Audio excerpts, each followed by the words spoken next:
Hi friends, అందరూ ఎలా ఉన్నారు? చాలా రోజుల తర్వాత వీడియో పోస్ట్ చేస్తున్నానండి. మీ అందరి సపోర్ట్ నా మీద ఉండాలని కోరుకుంటున్నాను. ఈరోజు నా స్టైల్లో కాకరకాయ ఫ్రై చేదు లేకుండా ఎలా ప్రిపేర్ చేసుకోవాలో చూసేద్దాం. ముందుగా కాకరకాయలు చిన్న చిన్న ముక్కలుగా కట్ చేసుకుని పక్కన పెట్టుకోవాలి. ఒక పెద్ద సైజు ఉల్లిపాయను తీసుకొని దాన్ని కూడా కొంచెం ముక్కలు కట్ చేసుకుని పక్కన పెట్టుకున్న తర్వాత గ్యాస్ వెలిగించుకొని బాండీ పెట్టుకొని అందులో ఆయిల్ పోసి జీలకర్ర వేసిన తర్వాత కాకరకాయలు, ఉప్పు, పసుపు వేసుకొని బాగా ఫ్రై చేసుకోవాలి. చేసుకున్న తర్వాత మూత పెట్టాలి. తర్వాత అది సిమ్లోనే ప్రాసెస్ అంతా జరగాలి. మూత తీసిన తర్వాత మళ్ళీ ఒకసారి కలుపుకోవాలండి. కలుపుకున్న తర్వాత అల్లం వెల్లుల్లి పేస్ట్, మళ్ళీ కొంచెం ఉప్పు యాడ్ చేయాలండి. ఆల్రెడీ మనం ఒకసారి యాడ్ చేసాం, చూసి యాడ్ చేసుకోండి.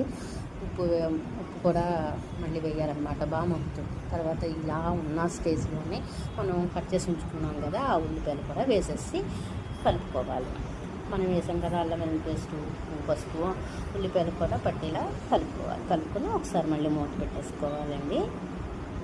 ఈ ప్రాసెస్ అంతా సిమ్లో జరగాలి. చాలా బాగా మగ్గాలన్నమాట. ఇలా మగ్గాలి. చూసారా ఎలా మగ్గిందో? అలా మగ్గిన దాంట్లో మనం కారం వేసుకోవాలన్నమాట. కారం అంటే మేము ఎక్కువ స్పైసీ లెవెల్స్ తింటామండి, అందుకని ఎక్కువ కారం యాడ్ చేసుకున్నాను. మీ టేస్ట్కి తగ్గ కారం మీరు యాడ్ చేసుకోండి, ఓకేనా?